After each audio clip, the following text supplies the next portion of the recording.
Caríssimos irmãos e irmãs, na impossibilidade do Sr. Bispo estar hoje conosco, deixou-nos escrita a sua catequese para este dia, que vos passo a ler neste tentar ser portador da sua mensagem.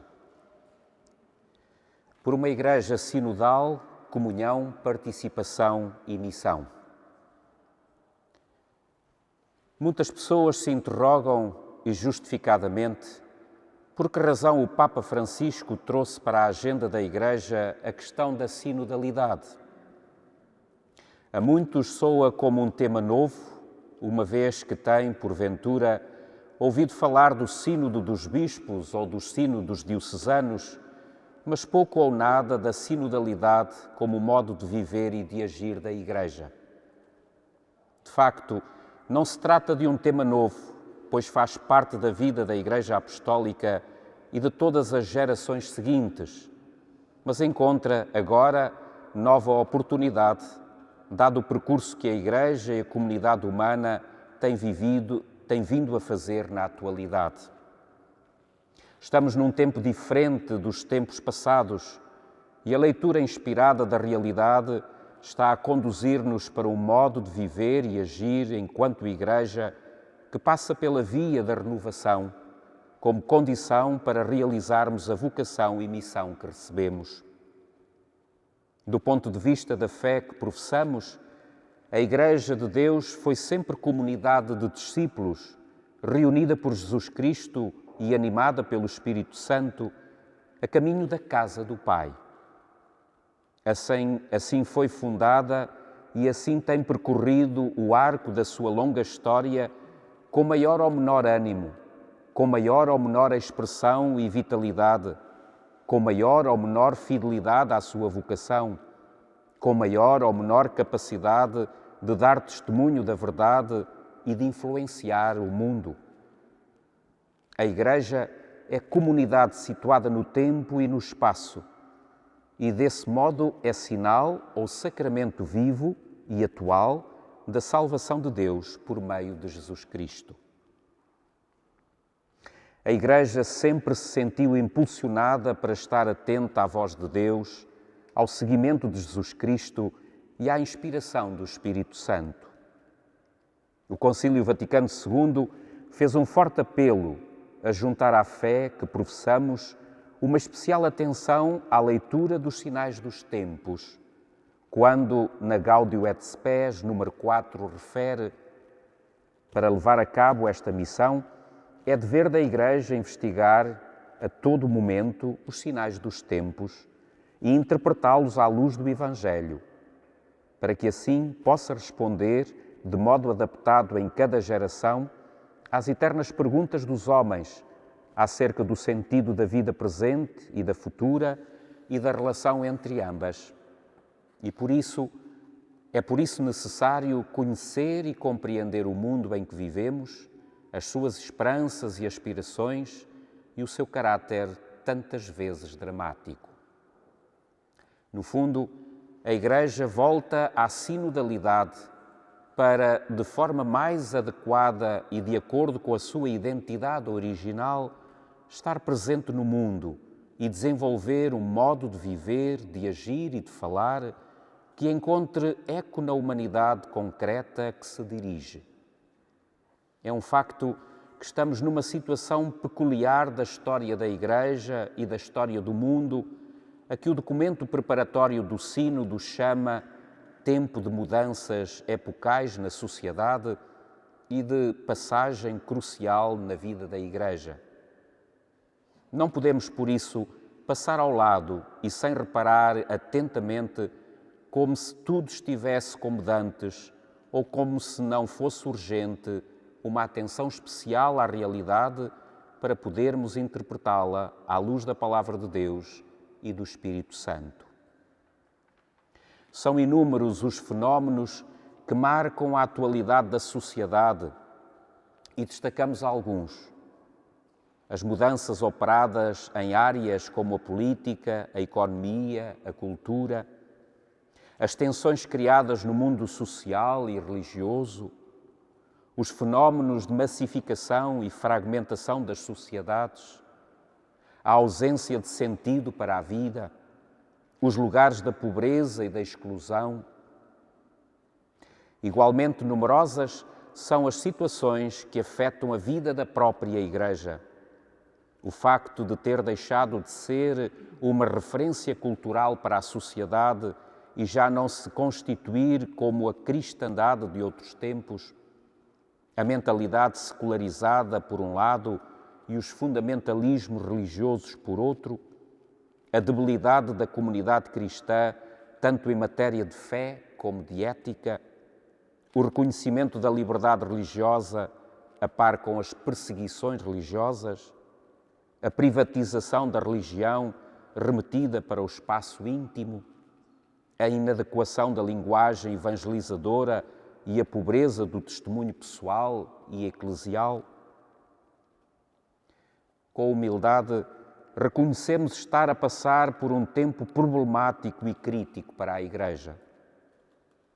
Algumas das dificuldades nascem de fora da comunidade cristã, mas outras nascem de dentro dela e corroem-na por serem sintomas da sua infidelidade e do seu pecado. Reconhecemos com grande mágoa o clericalismo que está na origem de abusos de autoridade, de abusos de consciência e de abusos sexuais. Reconhecemos também a mundanidade da Igreja e as suas infidelidades à graça recebida. Mas anima-nos a esperança de que a renovação é possível se nos deixarmos converter pela fé em Jesus Cristo e pela força do Espírito Santo à verdadeira alma de todo o povo de Deus. Com o sucessor de Pedro, sentimos que a sinodalidade representa a via mestra para a Igreja chamada a renovar-se sobre a ação do Espírito Santo e graças à escuta da palavra.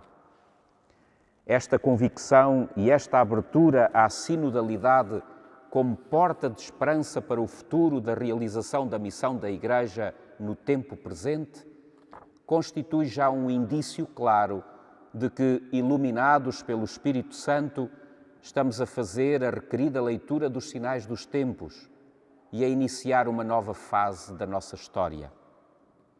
Partimos, por isso, animados pela fé e pela esperança, pois acreditamos que a Igreja é comunidade do Espírito, como explicitamos na primeira catequese do domingo passado. Caminhar juntos, comunhão, participação, missão. O desafio para fazermos caminho juntos não nos deveria surpreender como uma novidade, pois faz parte de toda a história da vivência da fé cristã e está profundamente radicado na identidade fundacional da Igreja. No entanto, ele surge para muitos como algo inesperado por se terem habituado a uma forma de ser Igreja que falava da urgência de ação de uns enquanto deixava outros tranquilos na sua pertença mais passiva. Passaram várias décadas após o Concílio Vaticano II, verdadeira erupção do Espírito que na Constituição dogmática sobre a Igreja, Lumen Gentium, a luz dos povos, vislumbrou profeticamente a forma renovada de sermos Igreja à luz das Escrituras e da tradição, tendo em conta o conhecimento das circunstâncias em que vive hoje a comunidade humana e a comunidade cristã. O Concílio acentuou a imagem de Igreja como povo de Deus, reunido na comunhão da Santíssima Trindade, em que todos os membros participam da mesma dignidade de filhos a partir do batismo e se tornam corresponsáveis na única missão. Embora o Concílio Vaticano II não use a palavra sinodalidade, o seu conteúdo e significado estão bem presentes e podemos dizer, relança os fundamentos e as perspectivas de renovação e conversão pastoral adequados ao nosso tempo. As três expressões centrais da sinodalidade propostas pelo Papa Francisco são, ao mesmo tempo, três ideias fortes afirmadas pela eclesiologia do concílio: comunhão, participação e missão. A chamada eclesiologia de comunhão é uma ideia central do Concílio Vaticano II. Esta comunhão entre os cristãos nasce da união entre Cristo e todos os batizados, os seus discípulos, e tem por modelo, fonte e meta a mesma comunhão do Filho com o Pai no dom do Espírito Santo. Unidos ao Filho no vínculo amoroso do Espírito, os cristãos estão unidos ao Pai, na expressão atualizada da exortação apostólica pós-sinodal sobre a vocação e a missão dos leigos na Igreja do Papa São João Paulo II, número 18. Iguais em dignidade pelo facto de sermos membros de Cristo e corpo de Cristo, somos chamados a viver no amor de Deus e a partilhá-lo como realidade constitutiva da nossa condição de cristãos. Vivemos unidos a Deus, professamos a mesma fé, que nos dá o direito e o dever de contribuir para a edificação da Igreja e de a ajudar a discernir os melhores caminhos para a realização da sua missão.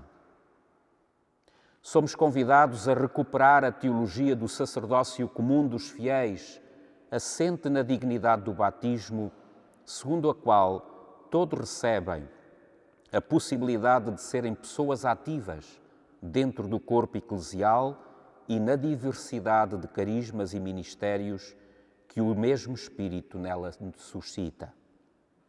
Neste sentido, todos são chamados a deixar-se transformar pelo Evangelho e, ao mesmo tempo, assumirem o protagonismo que lhes é próprio em ordem ao seu anúncio. A possibilidade de todos participarem na missão da Igreja vem do facto de todos os batizados pertencerem ao povo de Deus, tanto os leigos como os consagrados ou os ministros ordenados. Toda a comunidade, na livre e rica diversidade dos seus membros, é convocada para rezar, escutar, analisar, dialogar, discernir e aconselhar na hora de tomar decisões pastorais mais de acordo com a vontade de Deus. Esta participação de todos na ação eclesial dá-se dentro de uma comunidade hierarquicamente estruturada, isto é, em que os ministros ordenados recebem o dom e a missão de garantir a comunhão e a unidade de todo o corpo. Trata-se, por isso, da participação ativa de todos, mas segundo a vocação de cada um e em articulação com o Colégio dos Bispos, que tem o sucessor de Pedro como cabeça e servo da comunhão e da verdadeira fé, com Pedro e sob Pedro, segundo a consagrada máxima teológica.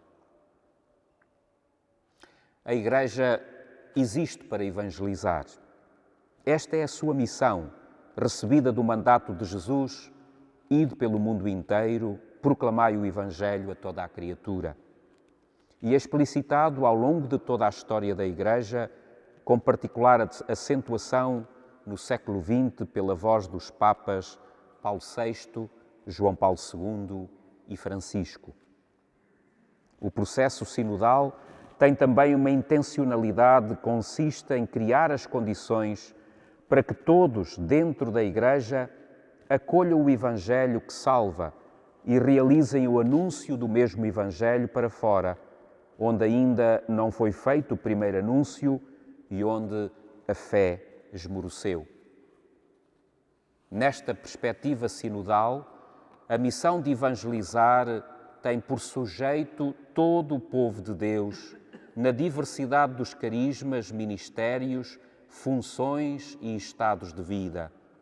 Ninguém fica de fora deste mandato de Jesus e todos têm as possibilidades que lhes são oferecidas pela sua situação numa complementaridade insubstituível. Jesus caminha com cada um, com os discípulos e com as multidões. O modelo inspirador de toda a sinodalidade é o caminho que Jesus faz com cada pessoa que encontra pelo caminho, com os seus apóstolos e discípulos, com as multidões a quem se dirige com palavras e gestos de amor, misericórdia e perdão. Por sua vez, Jesus dá a todos a possibilidade de o seguirem, ou seja, de caminharem com Ele, uns movidos pela confiança, outros desejosos de encontrar nele cura para os seus males, alguns porque Ele os chamou pelo nome e outros ainda porque a curiosidade os fazem querer conhecê-lo mais de perto. Jesus a todos anunciou algo de novo, mas também de todos ouviu palavras de gratidão, de crítica, de lamentação ou simplesmente as manifestações das alegrias e dores da vida pessoal e familiar. Fez caminho com todos e acolheu-os para que fizessem caminho consigo. Abriu assim as portas à caminhada que a Igreja nascente havia de fazer e que teria continuidade ao longo dos séculos futuros. Prometeu a sua presença no meio do seu povo até ao fim dos tempos e a iluminação do Espírito que seria derramado sobre os 12 apóstolos e os discípulos, todos integrados no povo de Deus, a fim de darem continuidade à missão que é confiada a toda a Igreja. Jesus valoriza sempre cada pessoa que encontra pelo caminho, ninguém lhe é indiferente, ninguém tem para ele menos importância do que qualquer outro. Antes, pelo contrário, manifesta predileção pelos mais pobres, pecadores, caídos à beira do caminho, doentes, deserdados pela vida. Recordamos o cego de Jericó, a mulher adúltera, o coxo junto à piscina, o ladrão Zaqueu, o homem caído no caminho de Jericó, a mulher com doença hemorrágica, mas recordamos também o diálogo com os discípulos, com Pedro. Jesus dirige-se a todos indistintamente e fala ao coração de cada um, para quem tem palavras de estima, acolhimento, proximidade, afeto e verdadeiro amor.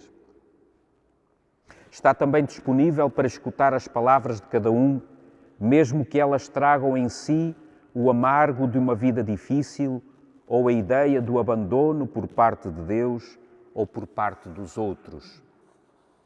Todos podem ser escutados por Ele e todos podem falar com Ele.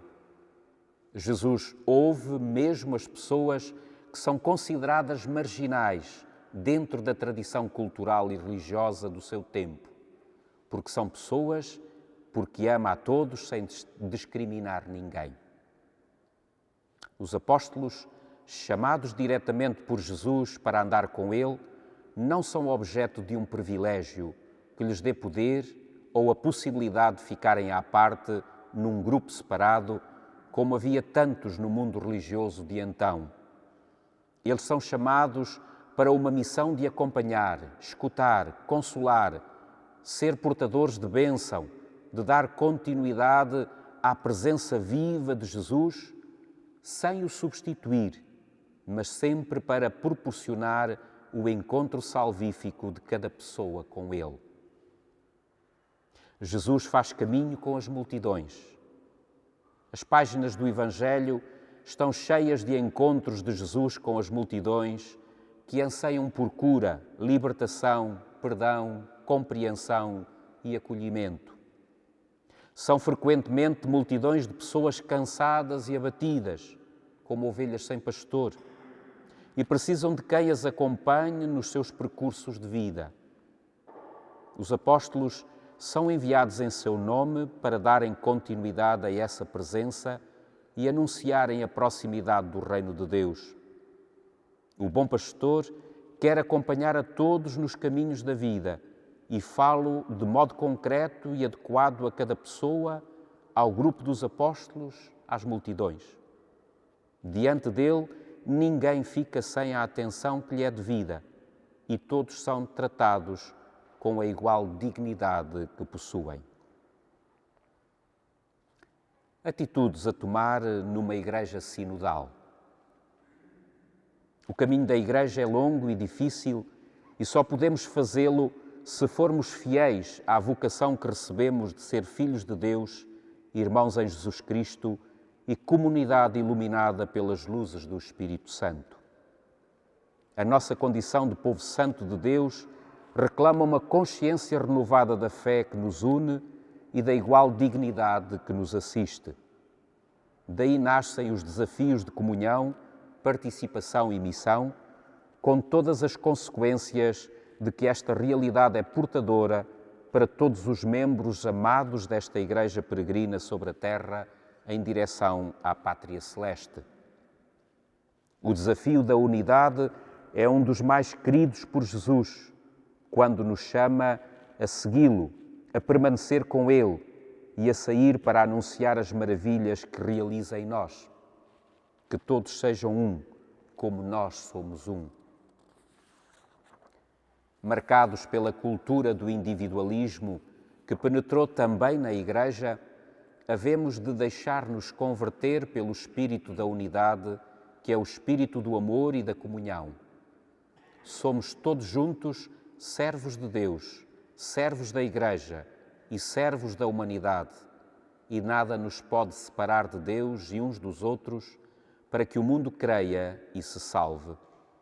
Unidade na mesma fé, unidade na mesma pastoral, unidade na caridade e na verdade é a atitude que nos é pedida. O segundo desafio que vos proponho é o do amor à Igreja, à maneira de Jesus Cristo, que amou a Igreja e se entregou por ela para a santificar. A Igreja, apresentando em nós muitos sinais da sua debilidade e do seu pecado, é o povo amado e querido por Deus, é a casa que nos acolhe. Dar a vida por ela, para que seja santa e imaculada em todos os seus membros e sinal do amor que temos ao próprio Cristo, o Santo e o Justo, que por ela deu a sua vida e é a nossa vocação comum. A participação ativa na sua edificação e a corresponsabilidade na realização da sua missão no mundo manifestam a nossa atitude de filhos que nunca rejeitam, maltratam ou subestimam a sua mãe. Edifiquemos, por isso, esta casa comum, esta família de irmãos, que é para nós sacramento da salvação de Deus. O desafio da missão decorre do mandato de Jesus, que nos envia a anunciar a boa nova a toda a terra e encontra eco no sentido da fraternidade universal que nos inspira. Há algo de específico a orientar a nossa missão no meio do mundo, dar-lhe aquilo de que mais ninguém lhe pode dar, Cristo, que é o caminho, verdade e vida. Integremo-nos nesta Igreja, povo de Deus, o verdadeiro sujeito de toda a evangelização, e levemos à humanidade aquelas dimensões essenciais que nascem de Deus e que Jesus nos comunicou de forma real e visível, por palavras e por obras. Como nos diz a liturgia deste domingo, no meio das turbulências próprias do tempo em que vivemos, aceitemos passar pela cruz e pela morte com Jesus, ancorados nas luzes da ressurreição, que pela transfiguração já se vislumbram no horizonte.